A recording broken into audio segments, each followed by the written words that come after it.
Welcome to the Real Talk Real Estate Podcast PDX.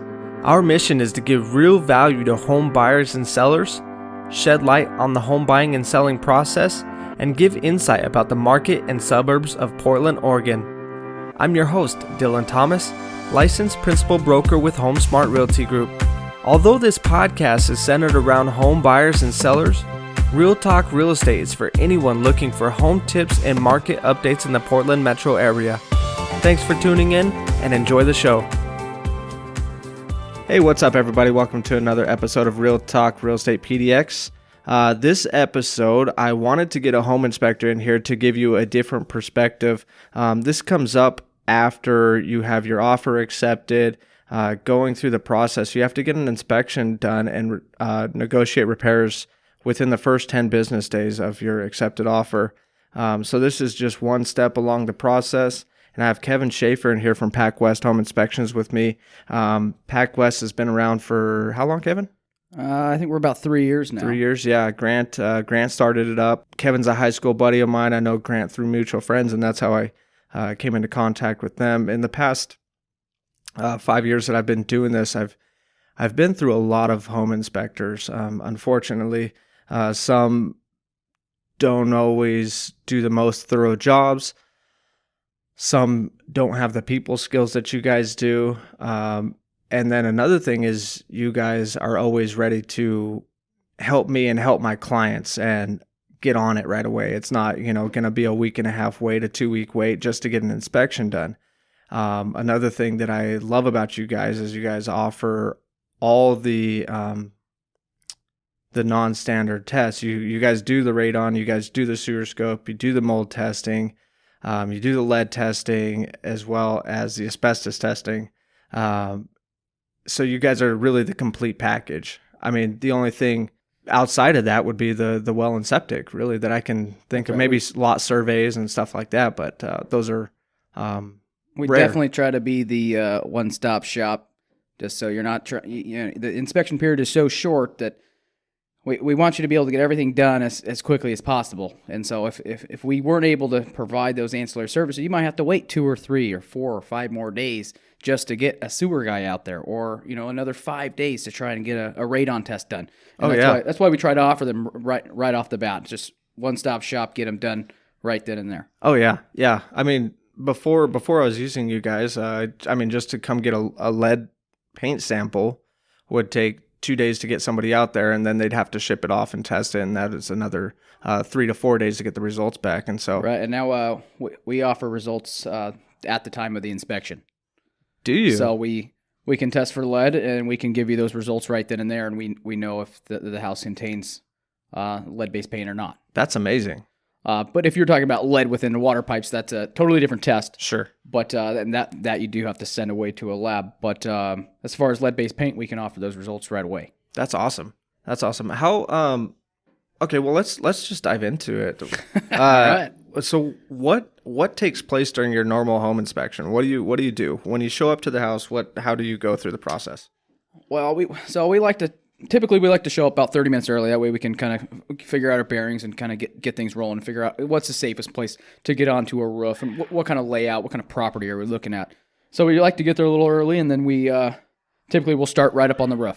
Put the ladder, we hop up onto the roof. If we can't safely access the roof, we'll fly a really nice DJI drone. And we're looking for, how many layers of roofing material do we have, and then, we'll check that out right away, what kind of flashing we got, and then we'll go right into the roof inspection.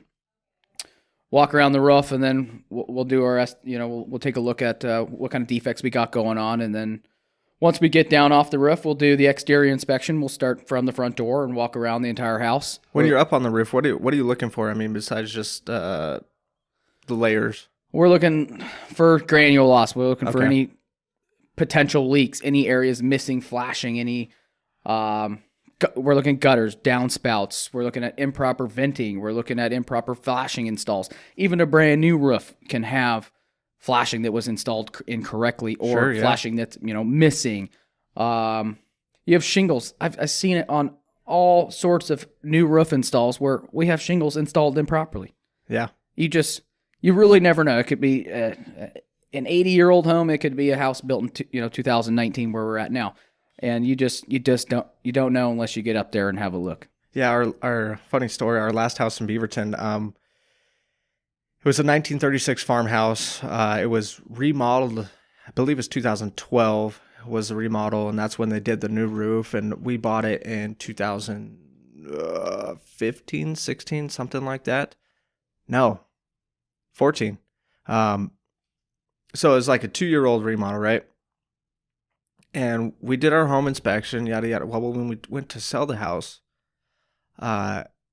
turns out that the roof was done. The shingles were laid over the cedar. So we had cedar shingles, and then 2 layers of composition. Yeah, and inspector didn't catch that. This is why you want to use a reputable inspection company that would know that's not all right. Yeah. And now in Oregon, you really can't have more than 2 layers. It's going to be hard to.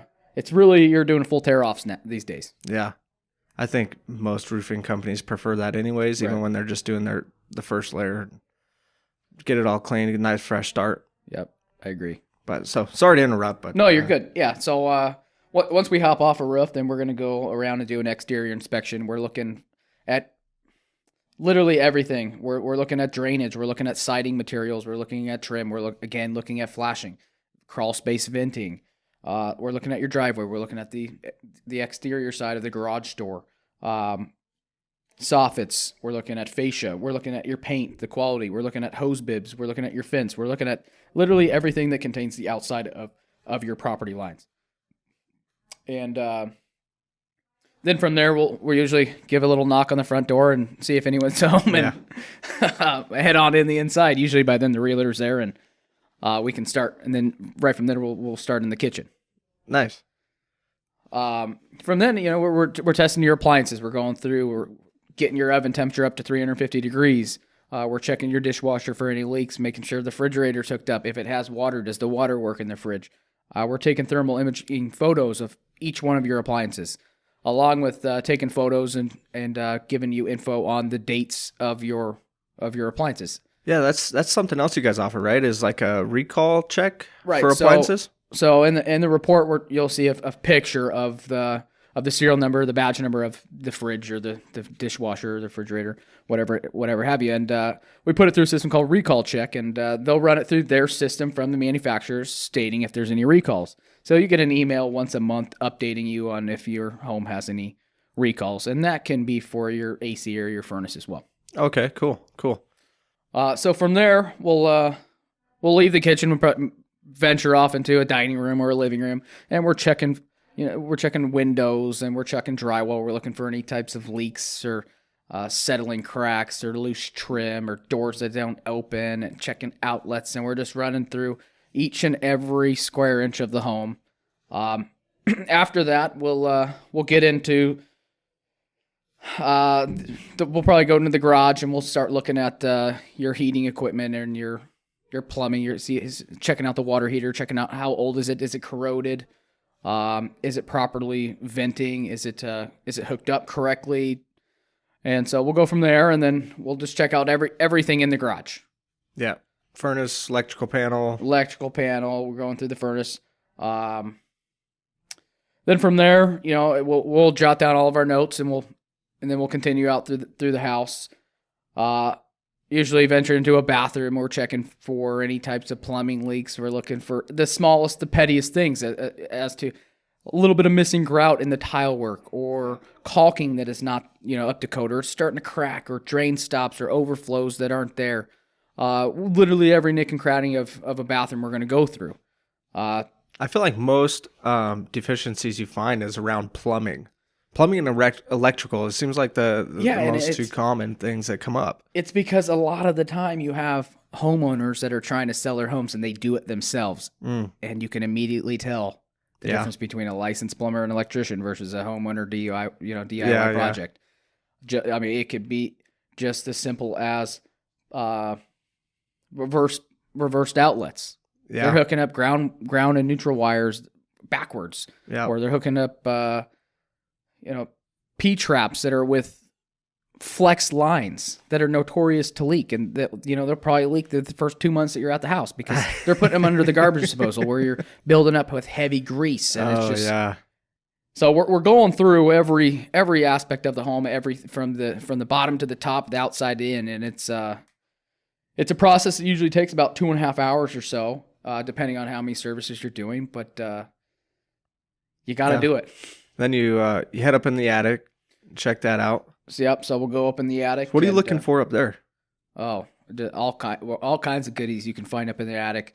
We're looking from anywhere from mold and venting issues to inadequate insulation or insulation that's been damaged from either pests such as mice or birds. A lot of times you'll see some birds up there. Yeah. Or you have the old, the guy that has 5,000 Christmas ornaments and he's putting it on crushing the insulation. And so when you should have, call it an R38 or an R49 in a new home, you're seeing it compacted down to almost 3 inches of insulation, or they've moved it. They've moved, or they put boards over it. And so we're looking for all kinds of things up in the attic, roofing leaks, venting. So you got all your bathroom ductwork, all your fans that are coming up out of the bathrooms, and they're discharging into the attic. Well, that's a good way for mold to be present. Sure. Yeah. So speaking of mold, I know from the home inspections we've done together and from previous, find a lot of houses in the Pacific Northwest have mold in the attic, and is that what you find as well? Is it? I would say 7 out of 10 homes. Really? And Yeah. It could be 6, but I think about 7 homes. Yeah. 7 out of 10 homes I'll see mold with and different severities, right? Right, and it could be literally just a couple of square feet, or it could be as bad as the entire attic is covered in mold, and it could be from numerous different sources. A lot of what we see is houses with moisture in the crawl space. Yeah. If you open that crawl space hatch and you see, 2 inches of standing water or multiple different puddles of standing water in the crawl space, I can pretty much tell you we're going to find some mold in the attic. That'd be pretty scary. And, it's not necessarily that it's a deal breaker. Everything can be mitigated. If we fix whatever's going on in the crawl space, the attic it's pretty simple to mitigate mold up in an attic. So it's not a super big deal, but for sure. It's so common here that we have so many professional contractors out there that they can take care of these Like issues. I tell all my clients, you can have a house built from the ground up. At the same time, you can have anything fixed in the house, and it's going to be properly fixed to where it's not going to happen again, such as water in the crawl space that's caused the mold. So you have the mold mitigated, and then you take care of the water mitigation down in the crawl space, and it's never going to happen again. Or knock on wood, it shouldn't happen but, again. A lot of these companies, I'm not going to name any, but they'll offer a warranty. Oh, the mold guys. So the mold guys or the crawl space guys. Yeah. They'll give you a warranty, and they'll say, hey, look, we can pretty much guarantee our work for 5 or 10 years, whatever their warranty is. But who's to say it's not going to happen again? The earth is shifting and moving. We're a living, breathing system. Our house everything is a functioning system. And when you have so many moving parts, things eventually fail. Like the motor in a car, right? If you don't change the oil in the car, it's probably not going to run too good. So we just got to continue that maintenance throughout our home. But when something does happen, it can be fixed. Yeah. Easy. Most things easy. Some things can be easy. Some things a little harder than others. But we've seen it all. Chimneys, water in the crawl space. I feel mice. Me and you are Remember all about the mice. We got on there? Oh. You're like pulling mice at every house. Yeah. Or plumbing leaks. That and plumbing leaks. Yep. It's you never know what you're gonna find. It can be an old house, a new house, 2019 house. It could be a house 1890s where you don't even know the actual date of the build because it's so freaking old. Yeah. Yeah. So other than the residential home inspection, what other services would you recommend as standard practice? I would say for sure sewer scope. Yeah. Hands down, sewer, definitely. Radon would be my second. I would definitely say sewer and then radon after that. Radon can vary house to house, location to location, different size of town, different sides of the river, closer you are to Mount Hood. Wherever we're at, the levels can definitely change, and it can be spotty. Your neighbor could. What is radon? Radon is a natural breakdown of uranium deposits from basically dinosaur ages, and it's shifting and moving within this Earth's soil, and it releases a gas. And when we build our houses on top of the soil, and we're building this nice, clean, 99% efficient unit on top of the ground, that gas can come up underneath our house into our home. Typically, if you have a house that's a slab on grade, or it's got a daylight basement, or you convert a garage, for example, Sure. you're going to see higher numbers with houses like that. I see new houses where they're putting in these passive radon systems where I've seen those, yeah. It's kind of call it half set up just in case. If we do a test and you're buying a new house and we come back with higher than normal radon levels, it's a pretty simple fix. They literally just hook up a fan, and now you have an active unit. Yep. In an older house, you can call it a daylight basement where you got levels of an 8.0 or a 9.0. The EPA is saying we want something under 4. Right. There's other agencies out there saying we want less than a 2.0. Yeah. Mitigation Companies will tell you we won't warranty our equipment if we're not getting less than 1. Sure. The effects of radon, it's the second leading cause of lung cancer over secondhand smoking in the United States. Really? And actually, on our website, I just actually shared a little memo about checking radon levels just for the sakes of your kids, right? They got growing. What's your website, real quick? PacWestHomeInspections.com. Yep. We got links up there, and we also have on our Facebook page, we post and share things such as winterizing your home and routine checkups and just good little knowledge base and informative information every now and then. Yeah. But so radon is it's a newer test, right? It hasn't been. I remember when I bought my first house, it wasn't even brought up, and now I feel like every house I'm pretty much recommending it on, especially like you said with kids and stuff like that. We lived in our Beaverton house for like 3 years, and unfortunately didn't have the radon test done when we moved in, and then when we went and sold it, they did, and it was high. So it kind of makes you like, you know, that's something I could have prevented. It wasn't like ridiculously high, so I don't know, kick myself a little bit, but right. Hopefully, I didn't give my kids lung cancer. I'm not a doctor or a scientist or anything, but the effects of it for a couple of years for us adults, it's not. I'm not going to say it's not terrible for you, but it's you're not going to get lung cancer within the first year of living in a house with radon. Yeah. I read a few different statistics, and it's like, okay, if it's at this concentration, at this many years, here's your percentage likely chance. Right. So you can look. Just because you smoke cigarettes doesn't mean that you're going to get lung cancer. Right. You might get emphysema. I don't know.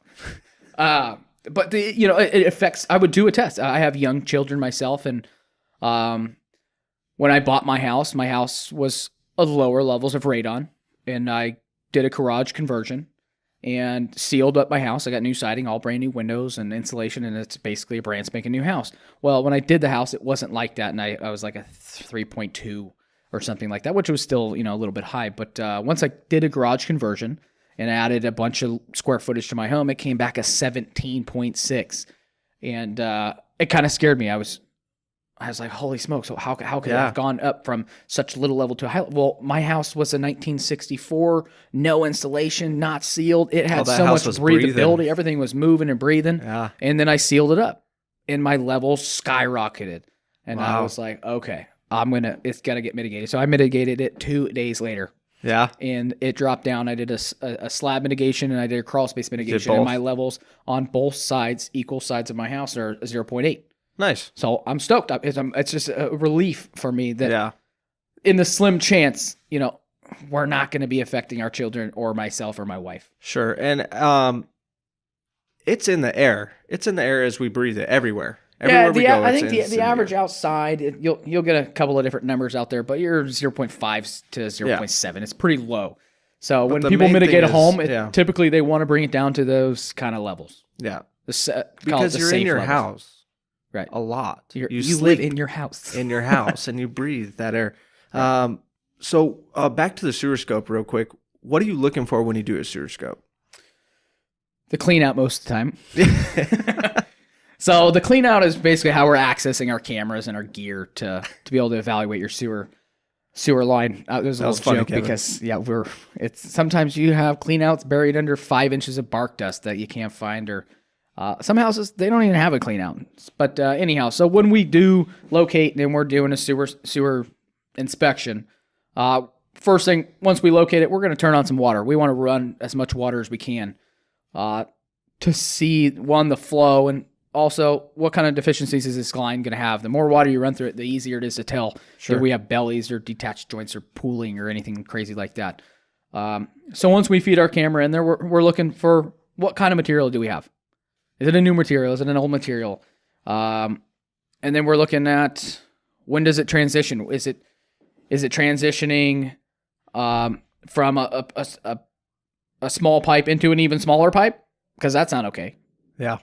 So we're just looking at a number of things. We're looking for root intrusion. We're looking for bellies. We're looking for detached joints, leaky joints, negative flow. A lot of those. Did you say bellies already? Yeah, okay. We're looking for, bellies. Belly is basically where you have a pipe that's starting to sag in the middle and is creating a pool of water. And that's probably the most common one we'll see in newer homes. That and roots. Right? You got a neighborhood, a developer. He had built, he built 300 homes in this area, and they planted all those little tiny baby maples. And now all those trees are huge, and those tree roots are starting to, heave the sidewalk up, and you got separated and tripping hazards everywhere. Well, it's the same thing under the earth, 5 feet down. You got that sewer line right there, and so ABS is a little bit stronger material, but I've seen root intrusion in ABS. So just because you have a home built in 2002 doesn't necessarily mean, and new material doesn't necessarily mean you're not going to have a sewer issue. Yeah. Today, I was at a house. Sure. I was at a house today. They wanted to opt out of the sewer, and their realtor had said, "Hey, look, we should do it whether it's a pass or fail. At least we have $125 peace of mind that it's clean." Well, guess what, guys? No 32 way. feet down the line, we have a leaky separated joint where you have 3-inch ABS pipe going into a 6-inch 3034 PVC. Not connected at all. No way. Everything is and they almost opted out. Almost opted out. And you have all that water from your sewer line going underneath into the soil, not into the main sewer line. Oh, shit. So it can happen. It doesn't matter if it's old or new. I've seen new houses, 2019. You go up to the house. Oh, we don't want to do a sewer line. Well, hey, you know what? We did the sewer inspection, and it was crushed by a bobcat, tractor. Yeah. Right when they're pouring the driveway. Yeah. They had it passed by the county. Hey, look, we inspected this. It looked fine. Mm-hmm. I've heard of times where it never even got hooked up to the main. Right. Where they're just moving so fast. We've had those where no, we don't want to do a sewer inspection. 1 week later, they move out of their brand new home because the entire first floor is flooded. That's rough. That sucks. It's $125. It's $125, and whether you come through us or you go through another company to have a sewer line repaired. I mean, the minimum I've seen just to remove a belly is around $1,000. $800 to $1,000, and that's if they can hand dig and get down to it, right? So if it's not too deep in the soil. The most extreme I've seen is $20,000, $30,000. I haven't seen that high, but yeah, I mean 8 to 10. I've seen 8 to 10. I've seen 20 where you're underneath a public roadway. And not covered by the county. Depending on the county and the city. So you're hiring traffic control. Mm-hmm. You're cutting up asphalt. You're a jackhammer. You've got an excavator digging down 9 feet. Yep. Right, to repair 20-foot section. If your sewer line ends up being on the opposite side of the road and you have to dig up in the entire stretch from that curb to the other side of the curb, shutting down a road, it can cost big money. Yep, and it depends on the city. Like you said, it depends on the city and the county, because sometimes once you get to the city boundary, that's their problem, and they got to take care of it. Other times, it's your problem, and you got to take care of it. I remember one in West Lynn that I had. I'm pretty damn sure they put that on the buyer who's buying the house or the seller who was selling the house, whichever. so we ended up having to do a sleeve. We just did a sleeve because it went right under this roadway that they weren't going to take care of. So that was able to, I mean, it was still a spendy repair, but there's multiple ways of fixing a sewer line. We leave that up to the sewer companies. But there's multiple different ways and avenues that they can attack at a repair on something like that. It doesn't mean that it's going to cost you $20,000. Sure. But it's a good thing to know ahead of time. Yeah. And that goes for septic inspections too. There's multiple different kinds of septic systems for, call it, country homes. And we don't offer those, although I do have one at my own home. But there's modern systems and there's old systems. Well, if you don't pump out that tank and you don't have any idea what it looks like at the bottom, it could be completely just eroded and destroyed and deteriorated. You just don't know unless you have it done. So even, I would say those are very... Same with the leach field system, the drain-off system. Yeah. Got to make sure that that's all connected. We had one out in Willamina. They pumped it out, inspected the tank, went to scope the leach field system, and 5 feet... No, it was 3 feet out from the tank. It was disconnected. So that was a mess. Well, welcome to Willamina. Okay, so you highly, obviously do the residential home inspection. Highly recommend the sewer scope and the radon. When should somebody test for lead-based paint or asbestos? So those are, it's really good. You got to get an overall feel of what the home looks like. And starting with just not only the date of when the house was built, because obviously all of these leads and asbestos and all that stuff, that comes with old building materials. Right.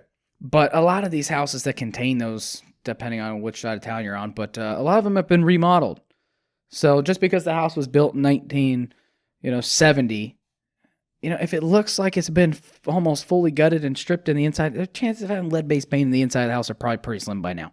And they probably have 5 layers of paint over that. Right. Mm-hmm. The biggest problem with lead-based paint is kids eating it like chips. You just don't want to do that. But, if the house looks untouched and the paint looks phenomenal on the outside and not a single thing, it still got single pane aluminum windows and the paint looks just vivid.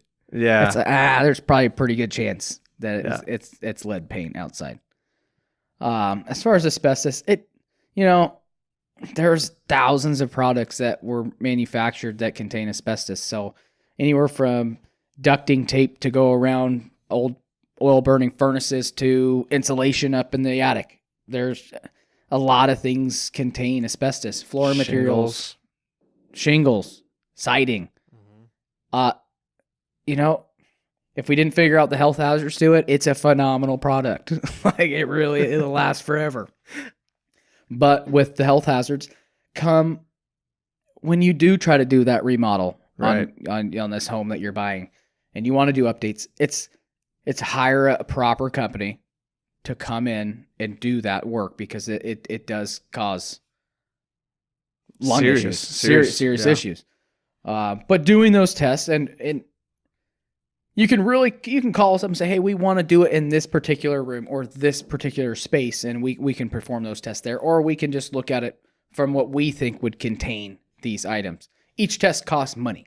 Yeah. And so it's important to know if you're planning on doing a kitchen remodel, well, why don't we start there? And we'll test the flooring materials, and we're going to test the tiles or the laminates that we see that we think would contain this. It is a harmful product, and it does cost a lot to dispose of. And so knowing the facts and knowing whether it's testing positive or negative is definitely a good idea. So as long as it's left alone and not touched, it's not hurting anybody. But so while you're going through your home inspection, if you identify spots that may contain asbestos, is that when you recommend having those tests done? Yeah, so we have a pretty good idea of what we're looking at, and it's called suspected asbestos or suspected microgrowth, where we don't know unless we send it to a lab. But we have a pretty good idea, and that's when we're going to kind of come over and recommend, hey, look, why don't you take a look at this?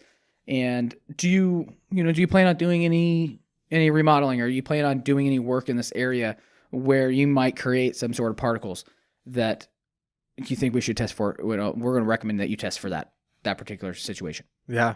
I mean, things with like siding, flooring, those are very common to be remodeled. So those are things or the that most you popular. wanna Hey, know. we want to scrape our ceilings. We want to get rid of that popcorn. Oh, the popcorn. Right. Yeah. And that's Forgot really about that. I haven't seen popcorn in a while. Oh, I saw it today. But if you plan on scraping your ceilings, I would get it tested. It can cost more to dispose of. It's definitely a health hazard. Yep.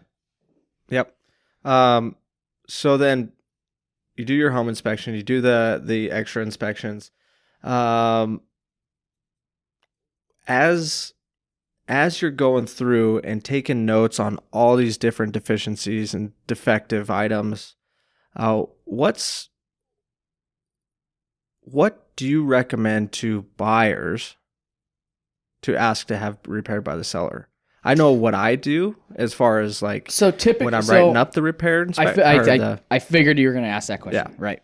And typically as home inspectors, we're not biased. I mean, we don't care whether you buy the home, don't buy the home, how Right. much the home costs, or, is it in the perfect school location for you? We don't care about those things. We are there to present you the facts. Right. Whether, we're just going to tell you straight up exactly what's going on with the home. Now, if it was up to me and I was buying the home, and as a home inspector, and I'm looking at the deficiencies that I found throughout that inspection, the things that I would want to take care of are things that that would be expensive or super challenging to do. Obviously, I can do a lot, but things I like think you've done I've well done- beyond what the average DIY yeah, guy does. Yeah, I know. But things to do with structural things, plumbing things, mechanical things, anything to do with safety. 100% all about safety. Right. There's no reason why a house should be sold without working in carbon detectors and smoke detectors. There should be no reason why those houses are sold with deficient Yeah. smoke detectors. I think it's Oregon law. It is Oregon law. Yep. And I would say 5 out of 10 homes I go through, they're missing a carbon or all their smokes are outdated. Yep. And so that's definitely a big one. It's such a simple task, Yeah. Well, we always get those done by, but you'll get them done because, because that's something that the appraiser looks for too. right. He'll go through and I mean, And I don't know how many times we've hustled, or I've even seen realtors going to the store right then and there yeah. to get those taken care of. Oh yeah, I used to carry smoke and CO detectors in my car. I think it's expensive. They're like does. $25 each. Amazon, man. Fire department used to give them away for free. Anyhow, so then you're looking at anything structural. Yep. And structural doesn't necessarily just mean because we have some crazy foundation cracks. Right. I mean, we're talking about the moisture underneath the house. Is it eroding underneath the foundation wall? Right. Yeah. Or do we have rotten floor posts? Or do we have a toilet that's been leaking for 10 years? Ooh, we saw that recently. Yeah, it's disgusting. So anything to do with items like that, where one, it's disgusting, or two, it's going to cost a lot of money if you don't ask for it now. Are you going to have the money after you're buying the home transaction, which is already super expensive, where you're already struggling to get a down payment and figure out how you're going to move? Are you going to get shipping containers? Are you going to have to move into an apartment to wait a month? Right? So it's already super expensive. So trying to move into a home thinking that you can take care of these things as you get there, well, guess what? Chances are money's already going to be real tight, and you're not going to get to that project you thought you were going to get to. Oh, for a while. For sure. Yeah, I mean, I can't tell you how many times I'm helping people buy their houses, and they and this is not a knock on anybody because I do the same damn thing. I look at it when I was buying houses. I'd look at it and say, I'm going to do this, this, and this, and this, and you get in there, you get settled, you start making the house payments, and you just kind of start living there and not doing everything on your checklist. I got to say that you're like one of the few people who's gone in and you went above and beyond what you thought you were going to do, first of all. Yeah, definitely. And I mean, really just put the hammer down and knock some stuff out while you're living there, no less. So it's a challenge, and it's I've been fortunate enough to be able to do it, or I can do most of the work myself. Actually, the only thing that I hired out was concrete, because I just hate concrete. Yeah. But It's hard. It's hard. You're masking off half your house. Yep. If you have kids, you can't let any of that dust, whether you think it's clean dust, bad dust, you can't live in the house. Yeah. It's hard. I mean, even clean dust, it's going to get into the lungs and cause a lot of Well, I mean, like sinus issues. asbestos dust, but what I mean, and here's the, it's just budget your money and plan accordingly. Yeah, because if you're get planning the home some inspection done, so you know exactly. So I mean, because most people look at a house and they say, "Oh, I'm gonna allocate this much towards remodeling, right, and fixing it up and making it pretty." They forget about the home maintenance stuff. The regular maintenance stuff that you're going to be doing year in and out. Right. No one realizes that you should paint your house every 5 to 6 years. Yeah. And if you don't budget accordingly, or a roof, hey, you moved into a house, I had a 15-year-old roof, but now all of a sudden you spent $40,000 on a kitchen and a bathroom remodel. Well, guess what? You forgot to budget money for that roof that needed to be replaced. People always overlook the function and I'm blanking on the word here, but basically they want to do the lipstick. They want to make it look pretty. Right. They want the pretty things, but they don't think that the furnace and the AC are going to cost them $5,000 to replace. So they just wasted all their money on fancy subway tile rather than doing the preventative care and doing the things that are actually functional in the home. Right. And there's ways around that as well. I mean, home warranties, those are huge. I know in my first house that I bought, all my money went towards closing costs, down payment. When I moved in, I was broke. I bought in August or September. November rolled around. We had some below freezing nights, and one of the nights I woke up, hot water wasn't working, and one of my pipes froze. A month later, that water heater went out, and luckily I had a home warranty, so I just call up this company. The deductible at that time was $50. This was many years ago. I think most are around 75 now, but they came out right away and replaced that thing for $50. If I had to pay for that and the plumber to install it, no more Christmas presents. Oh man, that would have broke my back. And man. The thing with home warranties is we, as home inspectors, we don't really get into that. That we leave that to the realtor side. But if you're buying a house that's 17 years old or so, let's say. I mean, I'm just using that number today because I just came from a house that's that old. But it has an old furnace, has an old AC, has an old water heater. Yep. Has an older roof. These home warranties are great for situations like that because it's going to be hard pressed to try. Correct me if I'm wrong. To be able to ask for something that's functioning. Right. If a furnace is 17 years old and it produced and it works and it's clean and it's not corroded and it looks great, the chances of you getting that as a new, and your repair that's an upgrade. Yeah, that's pretty, not going to happen. pretty slim. Especially like on my seller side. I just had a listing and someone asked for the water heater to be replaced because it was over 10 years old. It's working. Sorry, we're not going to replace that. Right. So, but then you get the flip side. Get a home warranty. Today, I had a home that it produced 120 degree temperatures, 105, 115. It depends on how far away you are. But the reason why I think they're going to be able to get it replaced is because every time I ran the hot water, I had dark, dirty, filthy water. Ooh, yeah. Right? So that's probably a little bit of sediment and some corrosion going on in the tank. Well, the tank is, 17 years old. Yeah. So, do you remember that one we had in that condo? It's like 30 years old. Oh, yeah. We got that one replaced. That was easy. I mean, the chances increase greatly when you have a water heater that old. The oldest one I've ever seen was 56 years old. Jeez. But hey, guys, they don't make products like that anymore. No, My phone is going to take a dive after 2 years. Yeah. They make it to break after 2 years. I know, it's screwed up, dude. Do you have an iPhone?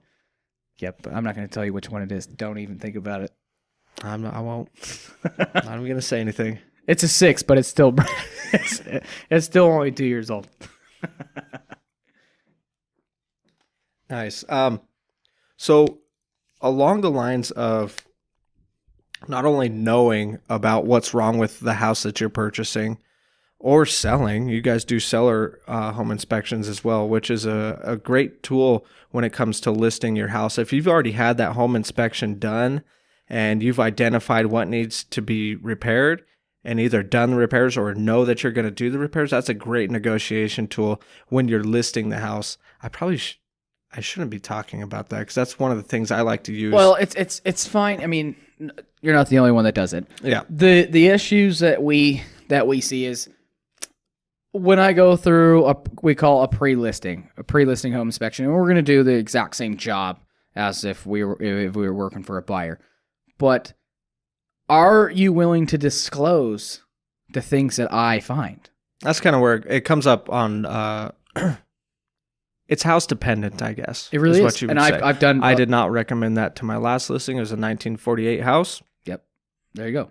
But if you're moving out of your 2007, 8 build, 2007, 2009 build, and it's pretty clean. You know what? Why don't you just hire a home inspector? They'll come through the house and they'll say, "Hey, look, the northeast bedroom door is loose, and you have a small plumbing leak in the P-trap underneath the hall bath." Yeah, sure. And all those things are good to catch before you put it on the market. Or if you're willing to get it done and then do the repairs and then list, right? Then and you're going to want to do those repairs. At that point, I don't think you legally have to hire a contractor. Some of this, some stuff you can handle by if it's handyman. not listed. Yeah, if it's not listed, totally. So it does present you a nice little checklist of things to take care of, and that might give you, when you do list your house, you might only get them to ask you for one or two things, or nothing, or closing them. They're going to ask for closing costs. They're going to ask for closing costs. Most people try to get a little credit in there. Yeah. Oh, yep. Okay, so do the home inspection, find out what's wrong with the house. Not only budget for that and budget for your remodel stuff, make it pretty, but what yearly maintenance, or not even yearly, what should people be doing on their house? What should we be checking? There's all kinds of maintenance. And, the ones we see are, just pretty much every house I go through. You're going to have gutters that have debris, or loose door hinges and outlets that are loose, and things that you're using every single day. Heading into winter, what should people be doing? Heading into winter, I mean, you want to make sure all your downspouts and gutters are clean, because if you're not discharging that water properly, guess where it's going to go? It's going to go underneath the house, which leads me to the next one. Check your crawl space. Make sure you don't have any moisture in your crawl space, and if you do, get it resolved, and it's probably coming from a downspout that's discharging too close to your house. So, and then you want to go into your attic. How old is your roof? Jump up, see if we have any roof leaks. See if you can see it. Bring a flashlight up there and just take a look. It's usually pretty easy to see an active roof leak. Check in your hose bibs. Go outside, shut them off. You could leave the hose bib on, attached to your hose. I see it all the time where there's a hose attached to it, filled full of water. But they have a little spray nozzle on there and they don't realize that they didn't shut it off. Well, guess what? That just froze all your pipes. Yeah. Now you're cutting open the drywall and trying to repair that frozen or cracked pipe right there. Hopefully it doesn't crack. It happened at my house. But it was before I didn't know yet.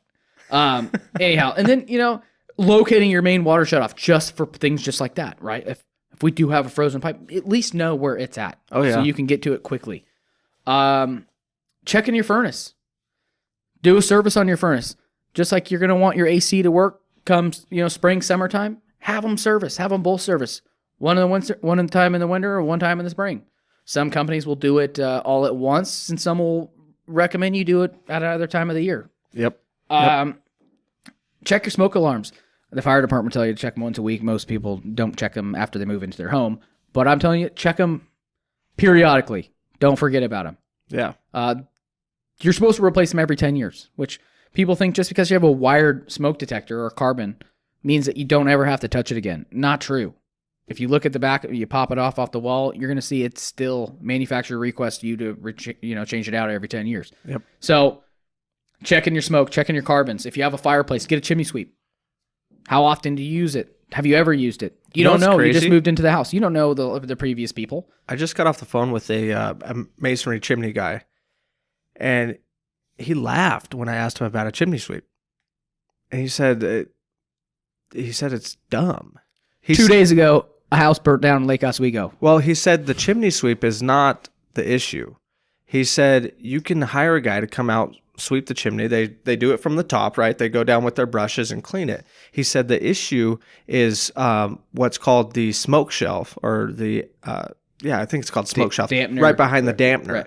He said, chimney sweep guys don't get down there and clean it. He No, said they push it all into that pile. It push it and into then that you pile. have this nice hot fire that's cooking, right? And you leave, and 2 days later, that thing is still smoldering. Right. And it's So just cooked up all that. if you have a real crazy. fireplace and you're getting a chimney sweep done, make sure they get up there and they vacuum out that area or pull all those ashes out. He told me he just did one that he pulled out 2 5-gallon buckets worth of ashes on that smoke ring. Yep. And if you get any sort of draft after that, and it finds its way, and that's a big. Yeah, that will burn down a house. Say that's. I'm not a firefighter, but that's probably one of the leading causes of house fires. Yeah, right there. So yeah, chimney sweep, but make sure they do it right. Yep, and we always always recommend, if there's a chimney there, we always recommend a chimney sweep. Doesn't matter. I don't know the house. I don't know how long or if they've ever used it or how often they use it. I can see as much as I can with my flashlight, but I always recommend it. Start from scratch. Change your filter furnace. Clean your chimney. Start from scratch. Have a good maintenance plan already set up. Yep. It's always good to start from square one. Don't caulking, paint, plumbing, just start from square one. Yeah. And I know that sounds crazy, but it's really not that difficult. I know. Plan ahead. I know. And one thing that you guys hand out, which is awesome, is that maintenance checklist.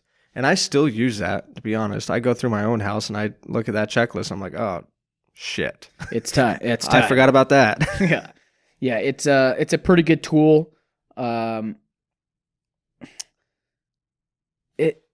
It basically kind of is going over the list that I'm going over. It's checking your gutters, checking your crawl space, checking the attic, checking the hose bibs, locate your shut-offs, checking your smoke detectors, the filters, the ventilation, crawl space ventilation, attic ventilation. Yeah, that's going to save you money in the long run. Door seals. I mean, how often do you go through your front door? Have you ever looked at the seal going around it? Does it have a big old gap in it? Mine's bad. Are you just leaving air to... Your nicely expensive natural gas is just leaking right out your front door. My front and rear doors are bad. So I gotta have you over. You're 10, 15 bucks. I don't know what kind of door you have, but typically a seal's not very expensive. Just put a nice fancy one in. Yep. Just get it done. They're 10, 15 bucks. There is a wrong way to do it, which I see all the time, which is just a foam pad. Oh my god. That's like, are you kidding me? Half of it's eaten by the cat and the dog. And the other half isn't actually doing anything. So make sure you look at the seal that you got and actually replace it with the proper seal. Mm-hmm. I think my last one here that I was going to talk about was an AC cover. So having a cover over your AC. I see vegetation, moss, leaves, debris, all kinds of crap inside of outside condensers. Yeah. If you're not using it, just put a tarp over it. Put you could get a nice... Don't forget about that. Don't forget about it. Because do you want to come out there and try to... you know how difficult it is to get inside that fan? It's tight spot. Mm-hmm. Just cover it up. When do leaves fall? The fall. You're not using your AC, so cover it up. Nice. Also, make sure it's level. That's a good one, too. Yeah. Making sure it's level. Gosh, I think we about covered everything. Well, there's a lot more, but as far as a general overview, you want to do a home inspection because whether the home has been brand new, freshly remodeled, or it's a brand spanking new, fresh built home, you never know what you're going to find. Oh yeah, you're putting up 300 homes in a brand new subdivision. Well, they're not robots, people. They're contractors and subcontractors, and you have superintendents, and along the line, things start to cut corners. Mm-hmm. And so you see it in new homes, and you see it in old homes, and you see it in especially old homes. Old. But do a home inspection. Find out. Do your due diligence. See exactly what kind of items are you going to find. Are they big? Are they small? Is it something you're willing to tackle? Is it something you should hire out? Find out the numbers. You know, if you need a plumber, see how much it's going to cost to replace that particular toilet, let's say. Or if you need a mold mitigation guy, right? Because I found mold up in the attic.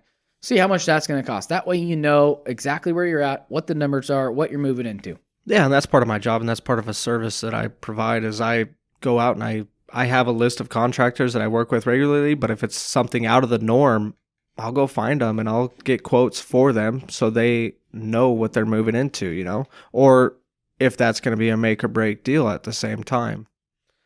Right. By the way, guys, Dylan's my realtor, my personal realtor, and he helped me find the house that was perfect for me and my wife. And I saw the potential. He saw the potential. He knew kind of what I was looking for. I wanted something that. Dude, that was a slam I bought dunk it steal. as a 3-bedroom, 1-bath home up on a hill, and all we cared about was did it have property On and an did it have acre. a view. Yep. And after that, now my house is a 5-bedroom, 2-bath. Outstanding view. It's just beautiful, full remodel, and you've added a couple kids. added a couple kids, and So that the kind of equity's there, and we couldn't be more happy. Yeah, speaking of that, okay, what'd you buy that thing for?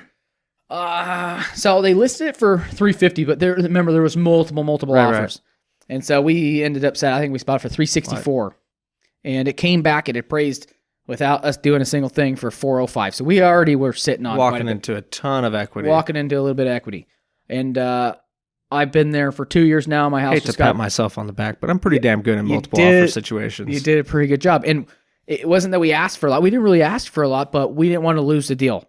Right. I think there was some well issues.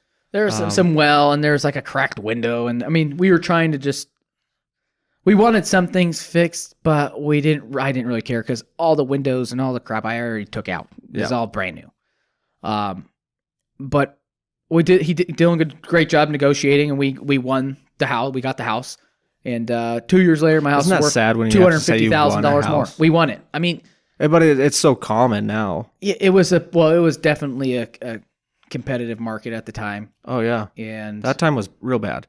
But I just think it's sad when you got to say you won. you a won. freaking I mean, you won, house, but we also didn't win the one we wanted in Forest Grove, and thank God, right? It would have been a totally different life. Oh, you would have sold that by now. The driveway was super steep. Yeah, you would have sold that. You would have been in there maybe a year. You probably would have rented I it probably out, would have 'cause built a bridge in said, front of it and made a flat drive. I would have said, Kevin, you can't sell this yet, so but rent it out. Yeah. I mean, he's So how much have you put into the house now? If you don't mind me asking, do you mind answering? No, we're fine. I think I'm about $50,000 into it, but So you have to remember that I do all my own work. So if I was to contract any of this stuff out, you're talking probably 80, I don't know 100, 90, maybe 100,000. So I call it if I charge myself my own time. Let's say I put 100,000 in my house. It's now worth 580. 550, 560, it depends on the time of the year. But if I wouldn't sell, I might call Dylan up next spring and see if we want to sell it. But I'm $200,000 up almost. Yeah. From the price I bought it for. And all it takes is a little bit of giddy up and some funds, but you can do it. It's all doable. Everything's doable. People told me there's no way you're going to be able to convert this. Who said that? Well, the county. I won't mention his name, but I do not like the county inspector, and it's because when you go to file for codes and you're going to get your permits, they're going to want you to bring your 1964 home to 2019 code and standard. Yep. Well, how can you get an R? Depending on what you're doing, but yeah, how can you get an R49 into my attic? Right. It's not possible, but that's what they want. So it's a little bit of give and take. It's a little bit of talking to their superiors, but you can do it. Yeah. It's hard though. It took me 2 years. Oh man. But you're good. You're done now? We're done. Yeah, we're done. Done. Everything's passed. Everything's finalized. Everything's all the permits. finalized. Everything's done. It's an amazing job you've done. I got a couple of pieces of trim to tidy up on, but I mean, the house was good before. It was good before for you and your wife. But damn, it's nice now. It's big. It's big. It's nice. It's I think the most impressive part for me in your whole remodel is the back area where they used to have the sliding barn door, and you've turned that into your laundry room now. It's so you can look up my Facebook or my Instagram, but I posted a lot of things in it. I converted a whole garage. It was a detached almost kind of garage where it had a little galleyway through it, and I made that into part of my house. And so we have a full laundry room and a bathroom and 2 additional bedrooms, and under the stairs wasn't even finished, and now that's all finished. I poured 17 yards of concrete, leveling out the floors. Damn. It's been a task, and I've done it all while living there. I don't suggest doing that. I suggest booking a 3-week vacation to Hawaii and coming back with the contractors have already finished it all. All depends on money, but everything's fixable over time. Yep. Don't bite off. My biggest advice to people, not just being from a home inspecting standpoint, but from just doing this myself, it's don't bite off more than you can chew. Make sure you have the money to be able to do it. Sure. And everything in moderation, everything step by step. Don't try to do a full house demo One task while at a you're time, living there. right? One room at a time. Yeah. One thing at a time. And that's easy. I mean, you can tackle that pretty easy. It's when you try to tackle everything at once, A little overwhelming. gets overwhelming. Yep. Things stall out. You get burnt out. But yeah, one room at a time, and you'll get through it. You remember Corey? We did his home inspection. It's like a month or two ago. Yeah. He's done a lot to that house Already. dude. So that was another one. It was multiple offer deal, and we got it for, I think it was 262, 263, something like that. Yeah. It appraised for way higher. So another awesome story. But he was one that he said, I'm gonna, before I even move in, I'm gonna do a lot of stuff. And Yeah, you're pointing out this wall, pointing out that wall. We're going to open this up. We're going to do this and do that. dude, the house looks great now. Really? I bet he could turn around and sell that thing for $325 right now. Bada bing, you just sell it $50,000. Flipper. Yeah, it's so there's a lot that can be done in real estate, and everything can be fixed. It's just a matter of whether you want to take it on or whether you have the funds to have somebody else do it. And a lot of times that's going to fall on the seller if it is big repair items. Because as a buyer, when you go in and you have your inspection, you ask the seller to take care of this. That seller then has to disclose it. If you're to back out, that seller has to disclose what's wrong with the house.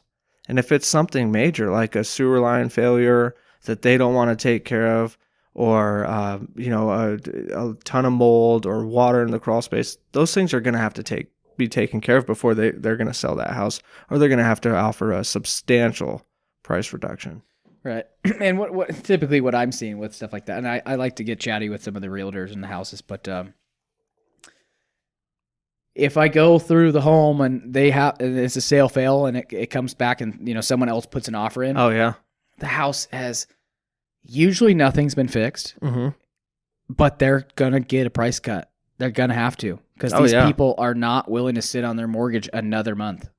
They don't want to sit on it, and if they don't have the financial capability of doing the repairs, then they're willing to negotiate. Yep. Because they don't want it to sit on the market another 6 months. Yep. So I had one crazy story. So my friends were buying a house in Beaverton. We got multiple offer type thing. We went a little bit above ask, not too much, and we ended up getting the house. Did our home inspection. It was either you or Grant that did it. Water in the crawl space, of course, and then some minor issues around the house. Some failed window seals and stuff like that. And they were old aluminum paint.